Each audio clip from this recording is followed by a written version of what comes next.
김호만 기자실 천회 특집 시간에는 저희 빌딩에서 함께 먹고 살고 있는 증권사죠. 네, 하나대투증권의 리서치 센터를 책임지고 있는 조용준 센터장님을 모셨습니다. 안녕하십니까? 예, 안녕하십니까? 네. 예. 요즘 또 이슈가 워낙 많다 보니까 또 바쁘시죠? 어떻습니까? 예, 제가 뭐 직장 옮긴 지도 지금 한 2달 정도 됐고요. 네. 또 뭐 요즘에 하던 이슈도 시장도 그래서 좀 네. 바쁜 편입니다. 예. 그나마 시장은 이제 2천선에서 그렇게 멀어지지 않는 거 다행인데 예. 업계도 요새 흉흉하고 예. 네, 뭐 안 좋은 참. 뭐 여러 가지 좀 중요한 얘기들. 네, 동양증권 얘기도 나오고 그렇습니다. 네, 참 예. 활발 이런 일들이 잘 정리돼서 조금 좀 명쾌하고 좀 예, 예. 즐거운 또 증권업계가 왔으면 좋겠습니다. 예. 제가 또 그런 일을 또 하려고 또 앞장을 서야 할 텐데 많이 좀 도와주시기 바라겠습니다. 예, 잘 부탁드리겠습니다. 네, 예. 아유 고맙습니다. 자, 첫 번째 이슈는 역시 또 오늘 또 뭐 해외 외신 사이트당 열어보니까 셧다운이 또 이게 또 장기화되고 또 그렇습니다. 이러면서 예. 또 존 베이너 또 하원 의장이 또 뭐 디폴트는 맞겠다 했다가 예. 아니다 뭐 행정부에서 너무 또 비협조적이다 예, 그리고 뭐 예. 가능성 있다 또 이렇게 얘기를 하고 있습니다. 예, 예. 먼저 이 셧다운 문제, 그다음에 디폴트 문제 지금 같이 가고 있는 건데 우리 시장에는 아직 그렇게 큰 영향은 이제 미치지 예, 못하고 예, 있는 것 예, 같습니다. 예. 이 미국 연방 정부 셧다운 문제 먼저 어떻게 좀 우리 저 센터님께서는 좀 이거를 좀 바라보고 계시고 향후 좀 어떻게 좀 흐름을 보일 거고 이에 따라서 어떻게 좀 대응하는 게 좋다 이렇게 예, 좀 예, 얘기하고 예. 계십니까? 예. 이게 지금 이제 연방 정부가 이제 폐쇄됐는데요. 셧다운 됐는데 이제 이것에 대해서 시장에서는 이제 부채 한도 협상이 17일이기 때문에 그럼 다음 주죠. 그래서 이제 다음 주 말 정도 되는데 그때까지는 앞으로 한 10일 안에는 해결되지 않겠냐라는 게 이제 일반적인 전망이라서 뭐 여기서 공화당도 지금 여론도 안 좋고 또 약간 뭐랄까 명분도 좀 약하기 때문에 결국은 이렇게 좀 버티다가 부채 한도 협상하면서 타결되고 그러면 주가도 뭐 조정받으면 사는 게 낫고 뭐 이런 지금 게 일반적인 이제 시각인데 네. 조금 뭐 어제 오늘 외신들도 그렇고 제 생각도 그렇고 꼭 쉽게만은 끝나지 않을 수도 있을 것 같아요. 지금 분위기가 공화당도 뻔히 17일 안에 해결해 줄 것 같으면 이렇게 할 필요도 없는 거죠. 그렇지 않습니까? 야. 그리고 또 오바마 대통령이 지금 지지도가 높기 때문에 아주 전혀 물러날 기색이 없어요. 그러니까 오바마 케어를 예를 들면 공화당이 요구하는 거는 오바마 케어를 좀 회수하든지 아니면은 그러면 부채 한도 협상 연계해서 이렇게 해결해 줄 수도 있고 또 오바마 케어를 좀 천천히 도입하든지 아니면 그것을 위한 부자 증세를 좀 천천히 진행하든지 그러니까 공화당이 발을 뺄 수 있는 명분은 줘야 되는데 네. 문제는 오바마 대통령이 지금 경제도 좀 회복이 되고 뭐 공화당은 상당히 좀 열세고 이러기 때문에 전혀 지금 타협의 여지를 안 보이고 있거든요. 이제 그래서 정부 폐쇄가 된 건데 이게 시장에서 생각하는 것 마냥 그냥 공화당이 포기하고 중간에 이렇게 된다. 이건 너무 좀 이제 그렇게 되면 제일 좋은데 너무 이제 기대 섞인 전망일 수도 있다. 네. 그래서 저희도 생각할 때는 10월 중순까지는 이게 좀 파열음이 더 커질 가능성이 있다. 그래서 너무 단기적으로는 시장에 대한 이제 기대를 너무 이제 또 하고 가기는 조금 이른 거 아닌가 이런 생각입니다. 어쨌든 네. 저는 10월 한 15일, 20일 뭐 그 주변까지는 약간 좀 보수적 시각을 갖고 있는 게 낫겠다 이렇게 보고 있습니다. 네, 우리 저 센터장님 원샷 그림이 좀 필요해서 이따 투데이 종합뉴스에 좀 써야 되거든요. 그래서 잠깐 좀 잡아주시면 좋겠습니다. 저희가 또 6시에 종합뉴스가 있는데 이게 예. 또 이슈가 돼가지고 예. 센터장님 그림을 좀 써야 돼요. 그래서 뭐 영광입니다. 풀샷이 좀 필요하긴 한데 그런데 이제 많은 분들이 또 한두 번 경험해 본 게 아닌데 그렇죠. 예. 정말 이게 또 그러면 정말 큰 파국으로 가겠느냐? 그렇죠. 그러지는 않겠죠. 또. 이거는 가능성이 낮다 보는데 또 오늘도 보면은 또 이렇게 센터장님처럼 또 뭐 상당수 증권사에서 그래서 10월 달 중후반까지는 조금 보수적으로 가자 이렇게 얘기를 하고 계시거든요. 그렇습니다. 뭐 10월 뭐 한 달 동안 전략이라든가 이런 걸 좀 약간 그렇게 좀 보시나요? 근데 어떻게 이제 좀 뭐 봐야 돼요? 아까 4분기까지 뭐 10월 한 달 이렇게 좀 긴 흐름에서 보면 이제 경기 회복이라는 삼박자가 어쨌든 미국은 출구 전략을 할 정도로 경기가 좋아지고 있고 유럽도 바닥은 치고 또 그런 미국과 유럽이 좋아지면서 중국의 수출 수요가 살아나고 글로벌 제조업 경기 좀 좋아지고 이런 것들이 한국에 뭐 아주 긍정적인 영향을 미치고 있기 때문에 경기의 삼박자는 지금 갖추고 있다라고 보고 있고요. 다만 정치적인 또 출구 전략과 관련된 또 미국 재정과 관련된 재정 이슈들이 있기 때문에 근데 이 부분들이 아까 말씀드린 것처럼 그냥 시간이 지나면 지나가겠지라고 생각하는 것도 너무 그냥 이렇게 그러면 이슈가 아니겠죠. 그래서 지금 공화당이나 오바마 대통령의 그 스탠스 입장을 보면 상당히 타협의 여지가 없어요. 그러니까 정부 폐쇄가 된 거죠. 그래서 더더군다나 부채 한도 협상도 쉬운 문제는 아닙니다. 그렇기 때문에 저희들이 볼 때는 10월 뭐 이것이 이 문제가 어느 정도 타결되는 10월 17일 또 20일 뭐 그 주변까지는 조금 보수적 입장을 보이는 것이 맞지 않나. 그리고 이제 뭐 이따 결론적으로 말씀드리려고 했지만 어닝 시즌이기 때문에 사실은 그렇게 조정받을 때 좀 실적 좋아지는 업체들을 살 기회가 있거든요. 네. 그래서 이렇게 성급하지 않게 실적 발표도 봐가면서 뭐 차분하게 대응하시는 게 이번 달은 좀 맞지 않나 이렇게 보고 있습니다.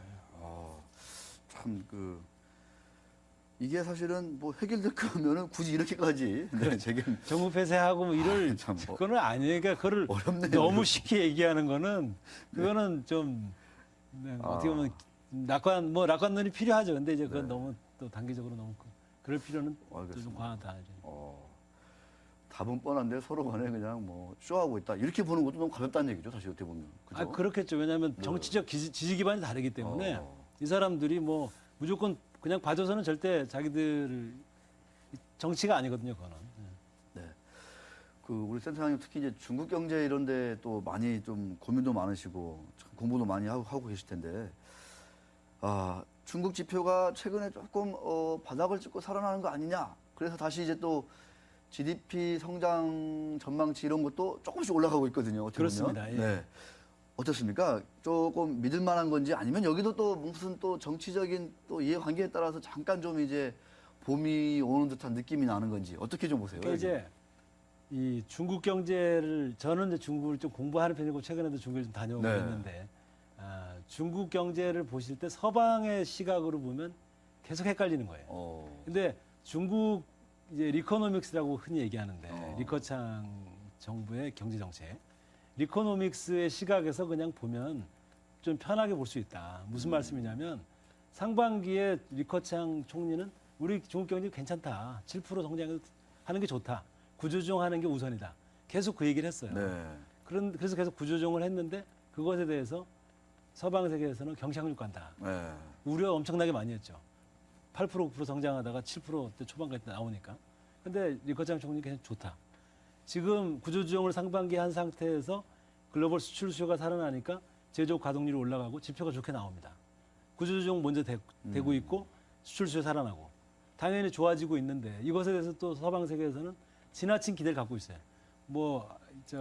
IMF 무슨 지난번에 OECD에서는 4분기에 8% 성장한다. 네. 뭐 이런 얘기까지 하고 그러는데 그것 역시 또 지나치다는 얘기죠. 그쪽은 여전히 구조조정을 당분간 계속 할 거다. 계속 리코노믹스의 입장은 과잉된 설비는 조정하고 이번 참에 중국 경제를 내수 위주로 2차 산업에 3차 산업 위주로 조정을 계속 해나가야 된다. 7% 성장이 중국에는 맞다. 계속 그 얘기를 하고 있는데 시장은 기대와 실망을 반복하고 있는 거죠. 있다. 그래서 지나친 기대를 할 필요도 없고 그렇다고 지나친 실망할 필요도 없고 저희들이 생각할 때는 중국은 지금 구조조정을 어느 정도는 해나가고 있고 수출 수요가 살아나고 있기 때문에 3분기, 4분기 경기는 나쁘지 않다. 바닥은 쳤다. 라고 정도 생각을 하는 게 맞지 않나. 괜히 이것을 또 중국 경기가 앞으로 뭐 좋아진다. 뭐 무슨 소재 산업 무슨 뭐 투자 이런 걸 뭐 앞으로 다시 뭐 정고점 간다. 막 이런 좀 과도한 기대를 구조조정하고 있는 산업이거든요. 뭐 과도한 기대를 할 필요는 없고 그렇다고 또 너무 실망을 할 필요도 없고 어쨌든 중국 경기는 바닥을 쳤다. 네. 이렇게 말씀드리고 싶습니다.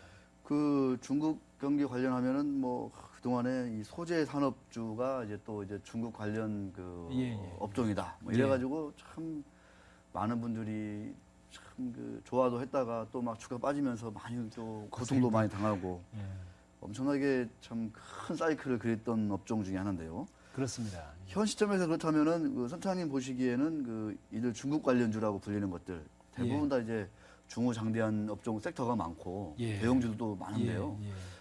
어떤 전략이 조금 현 시점에서는 바람직할지 그것 한번 좀 조언 좀 부탁드릴게요. 저희들 생각으로는 중국이 지금 이제 당대회를 뭐 11월에 하고요. 네. 새로운 정책 기대는 결국은 이제 중국이 계속 말씀드렸지만 큰 변화를 겪고 있는 중이죠. 그러니까 수출에서 내수 중심으로 제조업에 2차 제조업에서 3차 서비스 산업, 소비 산업 위주로 이렇게 산업 구조도 바꾸고 이제 경제 구조도 바꾸고 있는 중인데 그 얘기는 무슨 얘기냐면은 내수 소비 부양을 한다는 것은 이제 도시화와 관련된 정책을 이번 당대회 때 나올 가능성이 상당히 있다. 이렇게 본다 그러면 추가적인 투자와 관련된 정책이 나올 수 있습니다. 인프라와 관련된 거. 그래서 선 구조조정이 지금 진행되고 있고 또 글로벌 제조업 경기도 좀 살아나고 있고 투자와 관련된 정책이 나온다 그러면 소재나 산업재 관련된 주식들한테 좋은 모멘텀이 되는 건 분명하지만 아까 말씀드린 것처럼 이 산업을 중국이 키우겠다는 생각보다는 합리화시키겠다는 생각이거든요. 그렇기 때문에 너무 지나친 기대를 할 필요는 없고 그래서 한계가 있다. 그래서 길게 본다 그러면 결국은 우리가 중국의 수요를 보고 좀 주식의 성장성을 얘기한다 그러면 소비재를 봐야 된다. 결국은 중국 정부가 2차 산업에서 3차 산업으로 바꾸고 수출에서 내수로 중심을 바꿔 나가려고 한다 그러면 내수 소비재 서비스의 수요에 대한 우리가 좀 기대를 갖는 게 좋고 긴 흐름에서는 조금 전략을 그쪽으로 옮겨가는 게 맞지 않나 이렇게 보고 있습니다. 네, 알겠습니다. 자, 지금 이제 우리 시장 놓고 볼 때 단연코 이제 큰 이슈라고 하면 이제 외국인들 이제 주식 사는 거거든요. 예. 이게 뭐 언제까지 될 거냐? 지난주에 이 자리에 나오신 우리 저 김한진 박사께서는 앞으로도 뭐 한 20조 정도는 더 할 수 있다. 워낙 미국의 어떤 그 국채 가격이 여기서는 오르기 힘들다. 그게 그렇다면은 글로벌한 자금이 과연 어디로 갈 거냐 이런 좀 고민을 하시더라고요. 그 연장선상에서 지금 이제 일부 자금이 들어오고 있다 이렇게 이제 말씀을 하고 계신데 그런 시각이 좀 많이 있긴 있는 것 같아요. 우리 저 센터장님은 지금 이 바이코리아 앞으로 또 얼마나 또 왕성해질지 잘 모르겠지만 어떤 좀 그 고민이랄까요? 좀 생각을 갖고 계신지 듣고 저는 싶습니다. 뭐 우리 저 굉장히 존경하는 김한진 박사님 의견에 제가 사실은 뭐 어릴 때부터 저 어릴 때라는 표현이 좀 조금 부적절합니다만은 내가 이제 신입사원 때부터 김한진 박사님은 이제 제가 선배로 모시고 이렇게 지냈기 때문에 갑자기 이 말씀하시니까 기억이 나는데요. 굉장히 존경하는 뭐 분인데 아주 같은 생각을 갖고 있고 어쨌든 지금은 우리 시장도 외국인들이 채권에서 주식으로 옮겨가고 있고 미국도 마찬가지고 위험자산 선호라는 이제 큰 방향은 정해졌다고 봅니다. 그 간에는 안전자산 선호였다고 보면 그 안전자산으로 갔던 돈들이 위험자산으로 가는 거고 그런 것들이 단계적으로 이제 나간다 그러면 한국 같은 포지셔닝을 한 이제 미국 같은 나라에서 한국 같은 나라로 이제 이머징으로 점차 나간다 그러면 우리나라에 대한 선호는 또 우리나라 주식시장에 대한 선호는 좀 커지지 않나. 이제 거기 그 한 가지하고 또 한 가지는 아까 말씀드린 것처럼 글로벌 경기가 좋아지면서 글로벌 이제 제조업 경기 좋아지고 제조업 경기가 좋아지면 가장 수혜받는 나라가 중국과 한국입니다. 그래서 특히 중국 시장이 지금은 개방이 돼 있는 상태가 아니기 때문에 한국을 차이나 플레이로 외국인들이 이제 투자하는 경우는 상당히 있습니다. 그래서 두 가지의 경우를 다 본다 하더라도 우리 시장에 대한 외국인들의 투자는 좀 이어지지 않을까 이렇게 보고 있습니다. 네. 또 제 센터장님 오셨으니까 이거 궁금해서 여쭤보지 않을 수가 없습니다. 삼성전자 실적 두고 많은 분들이 뭐 10조 원 넘는다 안 넘는다. 특히 이제 외국계 증권사에서 먼저 막 치고 나갔거든요. 그래서 뭐 상당히 좀 이렇게 그 베어리시한 그런 막 전략들을 많이 내놓고 그랬지 그랬는데 않습니까? 뚜껑 딱 열어보니까 웬걸 이렇게 10조 원이 넘어섰고 이 하이닉스를 보면요. 지난 금요일 날 외국인이 500만 주 하루에만 540만 주 정도를 450만 주인가 540만 주인가 정도를 순매수를 했어요. 그래서 제가 깜짝 놀랐었거든요. 오늘도 이 하이닉스를 보면요. 도이치, UBS, 모간 스탠리 여기서만 해도 지금 한 150만 주 정도 지금 이제 상고로 나오거든요. 현재 시간. 예. 뭐 완전히 우리나라 IT 대장주, 특히 이제 반도체 쪽과 관련된 것도 같고 한데 삼성전자 정말 4분기도 실적이 더 좋아진다고 합니다. 그런데도 주가는 150만 원 이 고점을 참 넘기 어려운 모습을 보이고 있고 국내 투자자들은 계속 파는 것 같아요. 이제 보면 어떻게 봐야 될까요? 삼성전자 저거. 사실은 뭐 주가를 누가 알겠습니까만은 저는 뭐 상반기 또 2분기에도 계속 그런 얘기를 했습니다만 저는 삼성전자는 가지고 가야 되는 주식이다 이렇게 보고 있고요. 지금 우리 시장 PER이 10배고 뭐 전체적으로 10배인데도 상당히 글로벌하게 보면 낮은 편이고요. 네. 삼성전자는 PER이 7배입니다. 7배. 그러면 우리 시장 PER을 10배로 만든 거는 삼성전자가 엄청난 기여를 한 거예요. 시가총액 감안해 보면. 그래서 삼성전자가 사실은 어떻게 보면 외국인 사기에 가장 좋은, 가장 저평가된 주식 중에 하나죠. 근데 외국계 보고서들이 2분기부터 해서 뭐 스마트폰 네. 꺾었다, 뭐 갤럭시가 안 팔린다, 뭐 계속 이런 얘기 하지만 언이 꾸준히 좋은 거죠. 저는 그렇게 생각합니다. 이 IT이기 때문에 사람들이 반도체나 무슨 뭐 예를 들면 해운 BDI 지수 이런 식으로 네. 삼성전자를 무슨 큰 사이클이 있는 주식으로 생각하는데 이 스마트폰이라는 것은 저는 소비재이기 때문에 또 메가 트렌드거든요. 이거는 스마트폰이 보급이 되다가 보급이 끊기고 갑자기 가격이 뚝 떨어지고 뭐 이럴 수 있는 사이클 산업이 아니고 꾸준히 팔리는 소비재고 그리고 이제는 데스크탑에서 핸드폰으로 이 컴퓨터가 결합되는 스마트폰이라는 것은 앞으로 몇 년의 메가 트렌드라고 봅니다. 그래서 거기서 삼성전자가 확실한 경쟁력을 갖고 있기 때문에 저희들 생각에는 이렇게 저평가되게 거래되는 것은 사실은 장기 투자한테는 기회다. 저는 늘 그 말씀을 드리고 싶고요. 지금 120만 원대까지 갔다가 다시 또 올라왔습니다만 저는 지금도 PR이 7배입니다. 지금 최근 애널리스트 실적을 또 뛰어넘은 실적이 나왔고 저희들 생각할 때는 그건 뭐 내년에도 그렇게 뭐 실적이 실망스럽게 비슷할 수는 있지만 크게 떨어질 가능성은 많지 않다. 왜냐하면 계속 ASP가 올라가거든요. 네. 그렇기 때문에 뭐 결국은 길게 본다 그러면은 저는 IT는 좀 정당한 시세가 나오지 않겠나 이렇게 보고 있습니다. 그 하이닉스는 아까 제가 보니까 545만 주 샀네요. 하루에 0.7%. 예. 그러니까 하루에 0.7%나 외국인이 샀고 예. 오늘도 보니까 한 0.5% 살 것 같아요. 그래서 지분율이 예. 37%, 38% 이렇게 쭉쭉 올라가더라고요. 지금 보니까. 예. 이건 이제 휴대폰이 없으니까 조금 이제 섹터가 달라진 거죠. 여기는 완전히 이제 메모리 이제 반도체 전문 회사인데 이제 중국에서 불도 나고. 예. 그걸 이제 계속 가격이 올라가니까. 그러니까 이게 약간 그런 점에서 근데 이렇게까지 많이 사는 것도 제가 간만에 보는 것 같은데요. 예. 뭐 근데 그런 단기적인 시세야도 저희들이 뭐라고 말씀드리긴 좀 어려울 것 같고. 네.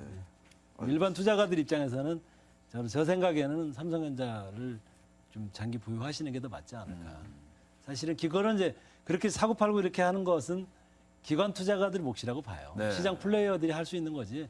일반 투자가들이 딜러들이, 그것을 뭐 따라서 뭘 하라고 전혀 저는 권하고 싶은 건 없습니다. 예. 딱 정말 저한테 와닿는 말씀해 주셨는데 많은 개인들께서 이렇게 딜러로 착각을 하고 계세요. 딜러로 전문 딜러로. 사실 쉽지 않으시죠. 그게 외람 때 말씀이지만 네. 정보력이든 네. 자금력이든 자금력이든 뭐 어떤 면이든 뭐 노하우도 조직력이든 시스템도 그렇고. 뭐 절대 그런 그쪽에서 보다는 네. 주식이라는 게 아까 뭐 우리가 출구 전략 아니면 미국 재정 이슈 얘기했지만 이 기업 펀더멘탈 외적인 지금 정치적인 이런 걸로 주가 많이 빠질 때가 있지 않습니까? 그럴 때 사고 싶은 주식 싸게 사서 장기 투자하는 게 오래 보유하고. 개인 투자들이 뭐 급한 돈도 아니고 네. 그렇게 하시는 게 주식 투자의 본질이지. 이걸 뭐 우리가 외국인이 사니까 따라 사갖고 모멘텀 해가지고 막. 그거를 외국인보다 빨리 팔아서 이기겠다. 이거는 참 엄청나게 어려운 일이죠. 일입니다. 그런데 많은 분들이 지금 이 딜러 시장에 들어와가지고 아주 그냥 이게 성장주니까 뭐 열심히 사자 이렇게 하고 있는데 참 안타깝기 그지 없습니다. 지금 이 시간에도 네, 그런 분들 있는 것 같은데 자 우리 조영희 센터장님의 말씀 잘 귀담아 들으셔야 될 것 같습니다. 아 또 하나 이제 그 약간 좀 여쭤보고 싶은 게 워낙 이제 산업 전반적으로 고민도 많고 그러니까 요새 이제 동양그룹까지 이제 많이 좀 힘들다 이렇게 얘기가 됐어요. 그래서 법정 과제까지 갔는데 예. 이런 어떤 그 대기업들 구조조정 이슈 예. 또 가계부채 문제 이런 거가 이제 연말 또 내년까지 계속 이제 우리 어떤 시장이면 시장 경제를 예, 좀 많이 발목을 잡을 것 같은데 예. 이에 대해서는 좀 하나대투증권이라든가 아니면 센터장님이라든가 약간 좀 어떤 그 뭐랄까요 그 분석이랄까 전망을 하고 계신지 살짝 좀 뭐 제가 좀 외람되지만 한번 여쭤보고 싶네요. 4분기요? 네. 경기요? 예.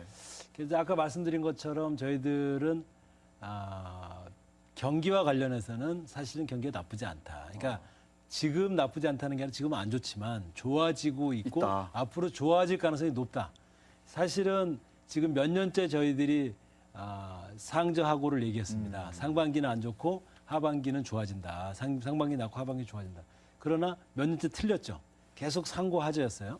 근데 올해는 지금 4분기가 시작되고 있습니다만 10월입니다만 상저하고라고들 전망하고 여전히 하고 있습니다. 그래서 올해는 그 어느 해보다 하반기 또 내년에 대한 기대가 커지고 있고요. 뭐 수정이 될 수도 있습니다만 정말 몇 년 만에 내년에는 4% 성장도 기대하고 있고 물론 그게 가장 큰 것은 아까 말씀드렸지만 글로벌 경기의 삼박자 미국 좋아지고 있고 확실하게 그래서 아까 미국이 이제 완전히 출구 전략을 할 정도로 좋아지고 있고 그다음에 유럽도 바닥을 쳤고 그러다 보니 중국의 제조업 경기가 살아나고 있고. 예. 그런 것들이 우리 경기에는 아주 큰 우리 수출 중심이니까 그래서 그러다 보니 4분기 내년에 대한 경기에 대한 기대는 분명히 커지고 있습니다. 그래서 주식을 하기에는 큰 흐름에서는 좋은 방향이다. 그래서 지금 사고 싶은 주식 장기 투자하시기에는 좋은 시점이다. 네. 이렇게 보고 있습니다.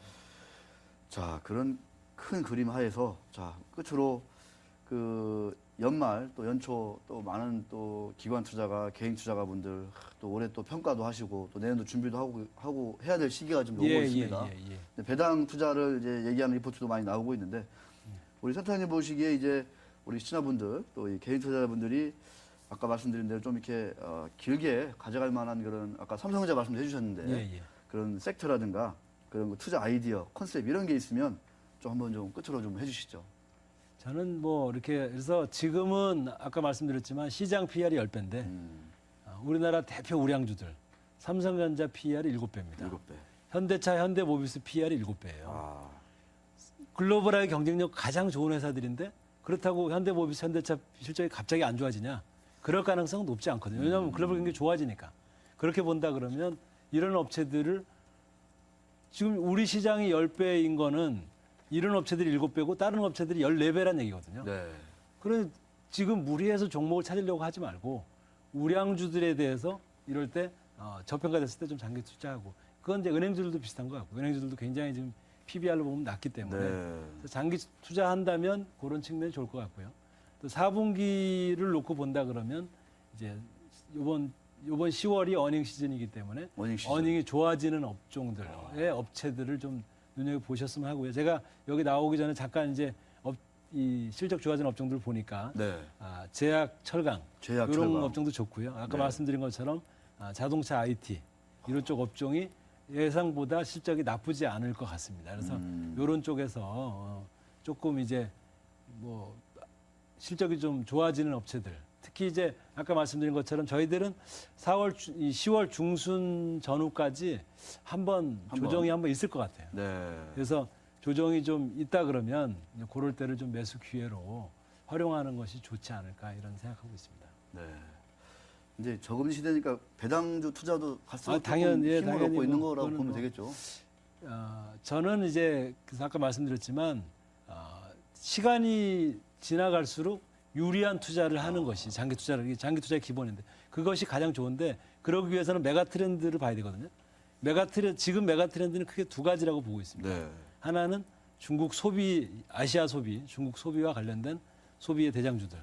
이것들이 싸졌을 때 장기적으로 투자하면 뭐 복리로 생각하면 ROE가 굉장히 높기 때문에 그런 중국 소비 관련주에 대한 장기 투자.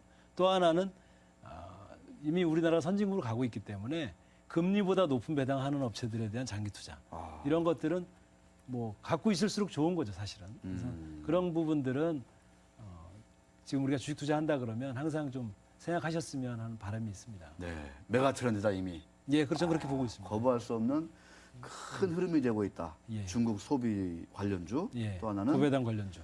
금리보다 시중금리보다 그럼요. 금리보다 높은 배당을 매년 해주는 주식들이 있죠. 있습니다. 특히 이제 지주사 관련된 우량 지주사 같은 데는 앞으로 요즘에 여러 가지 대기업들 관련된 무슨 뭐 재판도 많고 뭐 이런 하지만 결국은 오너분들이 경영을 잘하고 잘 이끌어가기 위해서는 지주사를 통해서 고배당 받을 수밖에 없어요. 받아야죠. 네. 그거는 시대의 흐름입니다. 그러다 알겠습니다. 보면 지주사에 대한 고배당 해주는 지주사 금리가 3%인데 5%씩 해주는 지주사 많습니다. 그래서 알겠습니다. 그런 것도 보시면 좋지 않을까요? 자, 하나수증권 조용준 센터장님이었습니다. 자, 오늘 말씀 너무 감사합니다. 네, 감사합니다. 고생하셨습니다. 예.